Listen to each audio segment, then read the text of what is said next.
네, 계시록에서 4장과 5장이 가장 아름답고 가장 은혜스럽고 영광스러운 모습을 갖습니다. 그래서 우리도 이 4장과 5장을 묵상하면서 우리의 예배가 이렇게 장엄하게 또 이렇게 영광스럽게 이렇게 또 거룩하고 존귀하게 드려질 것을 항상 마음에 품고 살아갈 수 있기를 바랍니다.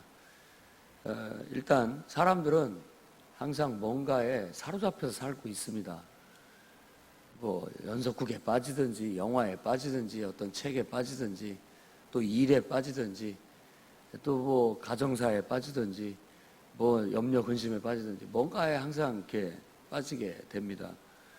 그러고 보면 한순간 어느 순간에 이렇게 곰곰이 자기 자신을 돌아보면 내가 뭐 때문에 그런데 이렇게 집착하면서 거기에 사로잡혀서 벗어나지 못하고 이렇게 살고 있는가 하는 생각이 들 때가 있습니다. 그런데 그런 것의 효과와 우리가 하나님의 영에 사로잡혀 있었을 때 어떤 특징과 따져보면 앞에 것은 우리를 죽이는 것이지만 하나님의 영에 사로잡히면 우리를 살리는 것이 됩니다. 모든 그리스도인들은 다 마치 세상을 보더라도 하늘문이 열리고 우리는 늘 하늘 궁정에서 하나님을 세세토록 밤낮 쉬지 않고 그분을 찬양하고 예배하는 그런 마음으로 그냥 살아갔으면 좋겠습니다. 우리 마음속에는 하나님에 대한 기쁨, 또 하나님을 향한 어떤 거룩함, 하나님 안에서의 소망, 하나님의 그 크신 사랑이 늘 이렇게 절절히 흘러 넘쳐서 그냥 눈에 보이는 세상의 근심 걱정거리에 사로잡혀서 두려워하고 떨며 그냥 이렇게 눌려서 어둡게 사는 것보다는 하늘에 하나님을 바라보고 하나님의 임재 속에서 늘 기쁨이 넘치고 감사가 넘치고 또 소망이 넘치고 사랑이 넘치는 그런 예배자로서 살아갈 수 있기를 바랍니다. 오늘도 똑같은 찬양이 네 생물과 24장로들 그리고 천천만만의 천사들에 의해서 울려 퍼지는 찬양이 나옵니다. 그런데 오늘의 핵심은 그 찬양이 아니고 오늘의 핵심은 두루마리와 죽임당한 어린 양입니다. 이것만 알면 5장의 핵심을 알게 되고 그걸 알아야 앞으로 펼쳐지게 될 계시록을 이해할 수 있게 되는 겁니다. 보좌에 앉으신 이 이렇게 하나님이라고 딱 하면 되는데 왜 굳이 하나님이라고 안 하고 보좌에 앉으신이라고 하느냐? 이유가 있을 겁니다. 직접적으로 말하지 않는 이유. 그런 이유들이 바로 묵시록을 낳게 되는 예죠. 다니엘서에도 보면 그렇게 얘기를 합니다. 똑같이 보좌에 앉으신 분이라고 얘기하고 옛날부터 계셨던 그런 분이라고 그렇게 얘기를 할 뿐, 그분이 우리는 하나님이라는 걸 다 알지만 누군가가 봤을 때는 대놓고 하나님이라고 안 하기 때문에 뭐 그렇게 꼬투리 잡을 일은 없는 그런 것이 될 수가 있죠. 근데 그의 오른손에 두루마리라는 것이 있습니다. 두루마리는 옛날 책이라고 할 수 있어요. 우리 책도 옛날에는 왜 책이라고 했느냐, 대나무 조각에다가 글을 적어서 엮어놨기 때문에 그걸 돌돌돌돌 말아놔서 그걸 형상화해서 책이라는 한자가 나온 것처럼 나왔고, 또 이 고대에는 항상 어떤 양피지, 그러니까 짐승의 가죽을 가지고서 만들어서 거기다 글을 쓰고 그걸 돌돌돌 말아놓든지 혹은 천 쪼가리에다 글을 써서 말아놓든지 이렇게 했던 겁니다. 이건 양피지라고 하는 그런 거라고 할 수 있겠습니다. 그런데 이 두루마리가 상징하는 바를 우리가 좀 깊이 이해해야 되겠습니다. 이 두루마리에는 7개의 인이 딱딱딱 박혀 있는데 마치 열쇠 7개로 잠겨 있다라고 생각하면 되겠습니다. 열쇠가 7개가 탁탁탁 걸려 있어서 그걸 펴보고 싶어도 필 수가 없고 열어볼 수가 없는 거예요. 누가 그 열쇠를, 그 인을 다 열어낼 건가, 떼어낼 건가 라는 거죠. 그러면 그 두루마리는 도대체 뭐냐, 그 내용이 뭐냐라고 생각했을 때 우리가 그걸 추측해 볼 수 있는 것은 이제 그걸 누구도 펴거나 열어볼 수 없다는 것 때문에 요한이 통곡하며 울었다는 거. 이건 뭔가 우리에게 반드시 그 인은 떼져야 되고 그 열쇠가 열려야 되고 그 책이 펴지고 뭔가가 이루어져야 된다는 걸 얘기하고 있어요. 그게 안 이루어지면 우리 인류에게 또 특히 그리스도인들에게는 굉장히 통곡할 일인 것이라고 볼 수가 있는 겁니다. 그리고 그 인을 뗄 수 있는 유일한 존재가 바로 다윗의 뿌리로 죽임당한 어린 양. 바로 우리는 직접적으로 예수 그리스도라고 말하고 있지 않지만 그가 예수님이라는 걸 금방 알 수 있습니다. 바로 죽임당한 어린 양이라는 표현이 3번 나옴으로써 이 죽임당한 어린 양이신 예수께서 능히 그 인을 떼고 그 열쇠를 풀고 그 두루마리를 펴서 읽게 될 것이다 라는 걸 보여주고 있고, 그 다음에 네 생물과 24장로들이 찬송하는 것도 바로 그 두루마리를 뗄 수 있는 어린 양, 죽임당한 어린 양을 찬양하고 있다는 것. 그리고 또 천천과 만만의 그 네 생물과 24장로를 둘러선 천사들이 찬양하는 것도 똑같이 바로 죽임당한 어린 양을 찬양하고 있고, 보좌에 앉으신 이와 어린 양을 찬양하고 있다라는 거예요. 그래서 우리의 예배가 이제는 바로 만물을 창조하신 창조주 하나님과 우리를 구원하시기 위해서 이 땅에 오셔서 십자가에 죽으시고 부활하신 예수 그리스도가 우리의 예배의 대상이 되는 겁니다. 그를 세세토록 찬양하고 그분이 하신 일, 하나님께서 보좌에 앉으신 분께서 어린 양 안에서 행하신 그 일을 우리가 복음이라고 하고, 그 일을 정말 그 일이 이루어지지 않았을 때는 통곡하고 눈물을 흘리면서 언제나 그 일이 이루어질까라고 바라는 거고, 그 다음에 8절에 검은고와 향이 가득한 금 대접을 가지고 이 내생물과 24장로들이 어린 양 앞에 엎드려서 노래를 했다라고 그랬는데, 그게 바로 성도들의 기도라고 말하는 겁니다. 성도들의 기도는 빨리 하나님의 예수 그리스도 안에서 구원이 속히 이루어지고 완료되기를 간절히 바라는 바입니다. 그래서 두루마리는 바로 하나님의 창세전부터 가지고 계신 바로 때가 찬 경륜이라고 바울이 말한 온 세상을 구원하여 새롭게 하실 하나님의 계획이라고 말할 수 있습니다. 하나님의 프로젝트죠.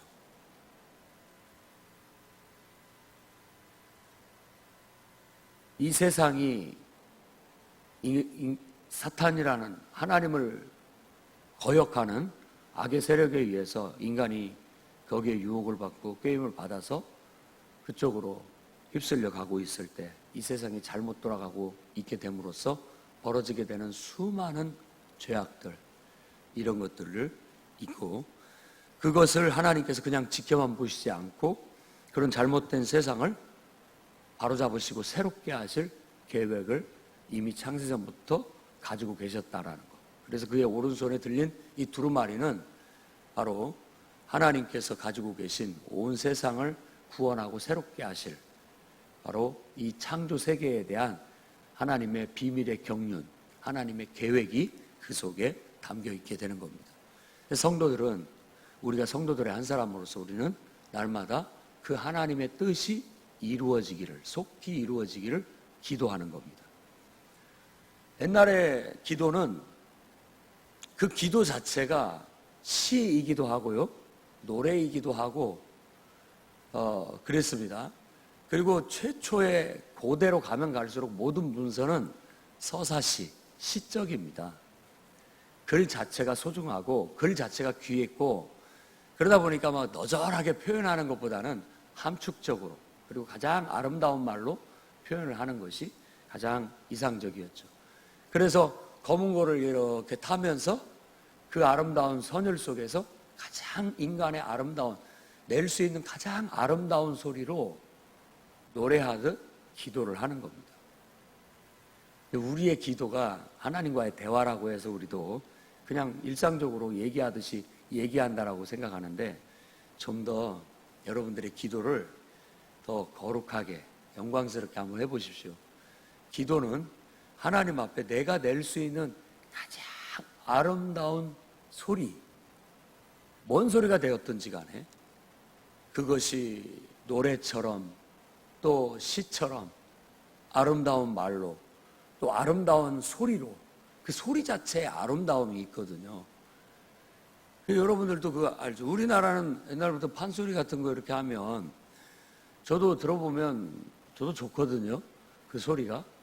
그 막 속에서부터 나오는 그 뭔가 막 한이 서려 있는 것 같고 그 마음이 담겨 있는 것 같아서 기쁠 땐 기쁘게, 정말 슬플 땐 슬프게.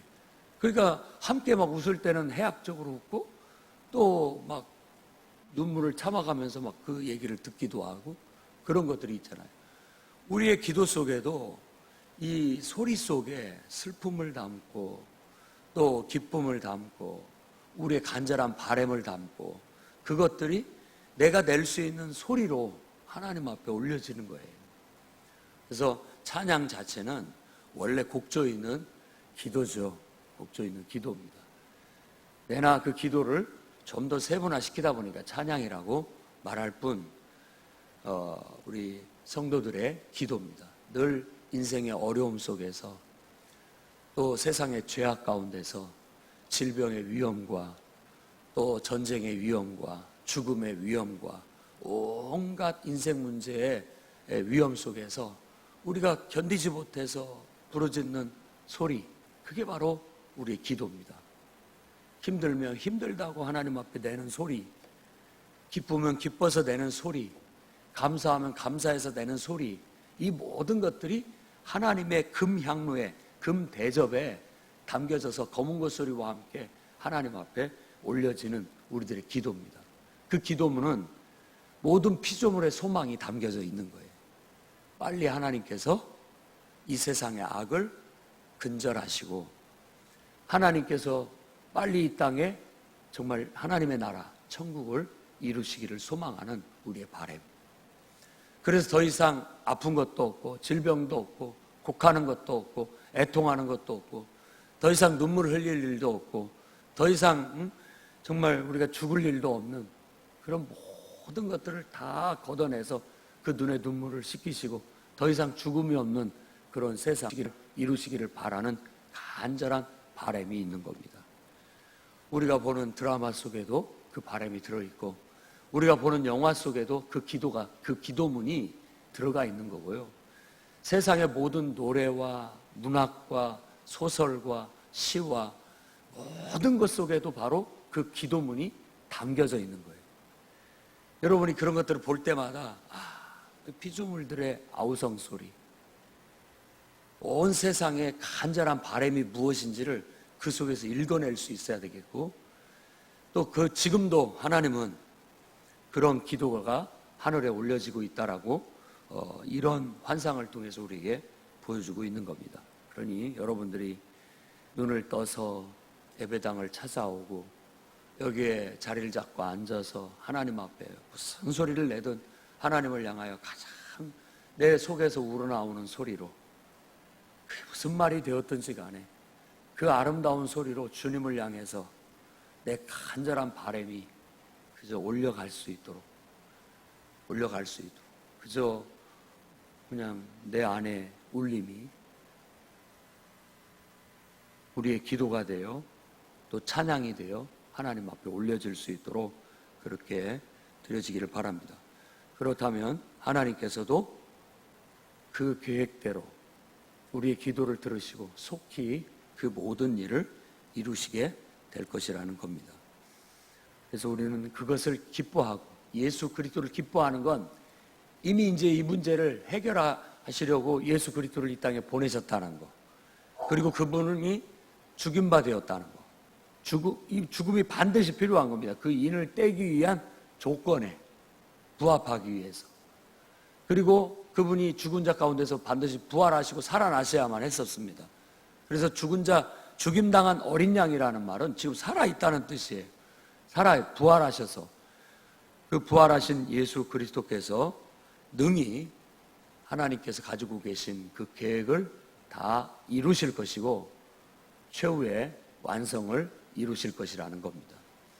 근데 그 이제 계획을 이루시기 위해서 그 인을 하나씩 뜰 때마다 우리에게 펼쳐지는 환상이 쭉 다음 장부터 이어지게 되고 7번째 인을 띄게 되면 그때 7 나팔을 든 천사들이 등장을 하게 되고 이 7 나팔이 부러지게 됩니다. 그리고 7번째 나팔을 부는 천사가 불고 나면 다시 7 대접, 7 대접이 나타나서 7 대접이 쏟아지게 되고 중간중간에 에피소드들이 하나씩 등장을 합니다. 일화, 어떤 그 역사의 의미를 담은, 복음의 의미를 담은 이야기가 그 중간중간에 펼쳐지게 되는 거예요. 그래서 이 계시록 말씀을 마치 여러분들이 연극장에 가서 그 막 신비로운 연극을 보는 거예요. FX 영화를 보듯이, 연극을 보듯이 그 하나님의 계시가 그 속에 굉장히 깊은 진리와 의미를 담은 영화를 보듯이 이 말씀을 관찰을 하게 되면 그 의미가 사뭇 여러분에게 깨달아질 뿐만 아니라 우리 성도들에게는 감동이 됩니다. 감동. 두렵기도 하고 무섭기도 하면서 은혜도 되고 감사도 되고 찬양도 되고 우리 기쁨도 되고 그리고 기도도 되고 그런 효과가 이 성경을 통해서 나타날 수 있기를 이 성경이 우리에게 요구하고 있다는 겁니다. 그래서 우리는 평생 예수 그리스도를 통해서 우리를 구원하신 하나님과 바로 예수 그리스도를 찬양하고 기뻐하며 매주마다 모여 무슨 일이 있어도 하나님을 예배하며 그날이 속히 오기를 바라며 깨어서 기도하는, 예배하는 성도들이 되어야 되겠습니다. 그래서 속히 이 세상의 악을 주님 걷어내달라고, 속히 하나님이 구원의 계획을 성취해달라고, 빨리 이 땅에 하나님 나라를 이루어달라고 간절한 기도를 드리고 또 예배를 드리고 어떤 핍박과 어려움 속에서도 참고 견디고 소망 중에 저와 여러분이 나아가기를 주의 이름으로